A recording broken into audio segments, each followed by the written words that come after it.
they started dying one after another. Mm-hmm. Joey died first, and then Dee Dee right after that, and Johnny right after that. Poor little Tommy, who was a sickly one, had health issues, lasted longer than any of them. Do you think, well, obviously Johnny wasn't much of a partier. No. Do you think that obviously the chemicals caught up with Dee Dee? Yeah, but Dee Dee OD'd. what do you think happened to Joey as far as like, do you think it was like stress that gave him his illnesses? Well, he had leukemia. Yeah. Joey never was a picture of health. No. They used to write him all the time about his feet. He wouldn't wash his feet, and they'd get all infected, and he had trouble walking.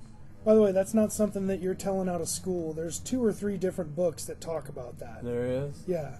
I can remember for sure Marky said that was a huge problem. He just wouldn't bathe. And it's like sometimes he couldn't stand.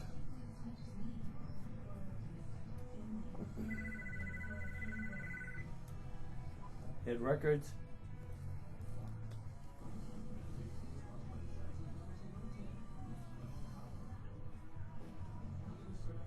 No, we don't carry those. Sorry.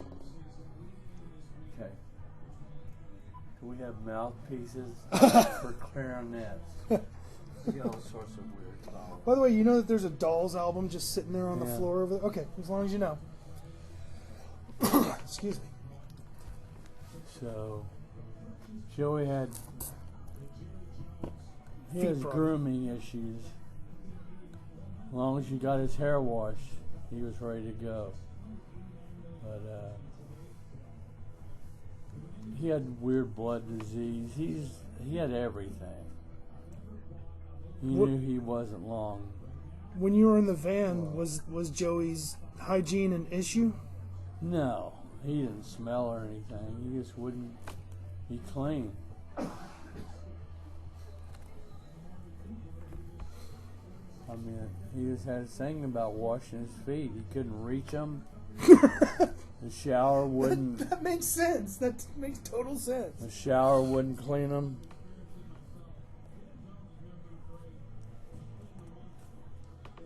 He died like Mother's Day, within a week of Mother's Day.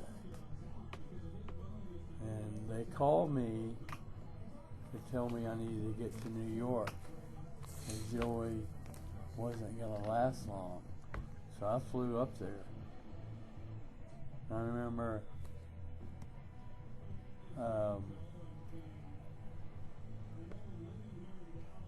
getting in the cab at the airport, and he said, "Where to?" I said, "Well, I'm not really sure.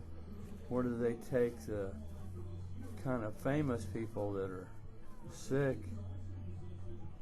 And they go, "What do they have?" And I said, "They have cancer." Well, that would be New York, cyanide, whatever. I said, "Well, it's one of the Ramones." They go, "New York's finest."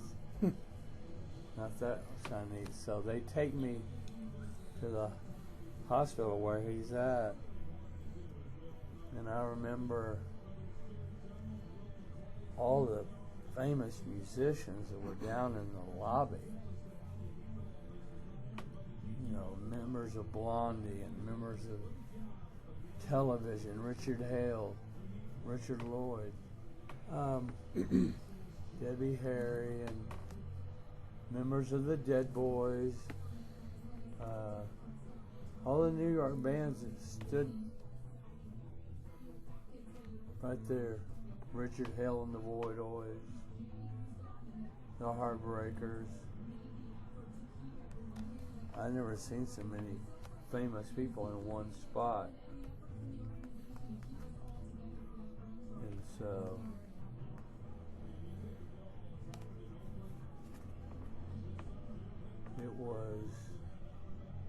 Mark said, you can come up.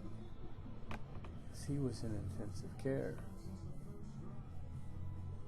Once again, I flash back 10, 20 years earlier. Everybody look at me, why does he get to go? Who's he?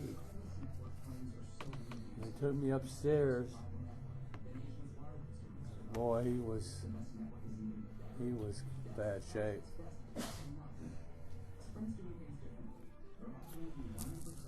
So would you say that your access to them was based on the fact that you caused them the least amount of consternation? It's like you weren't fanboying out on them, and you were their friend, you weren't a fan. Right. And that's kind of the secret to a lot of bands, is if you don't act like a fan, if you're just their friends, they're more interested in being your friend. Right. Well, he passed.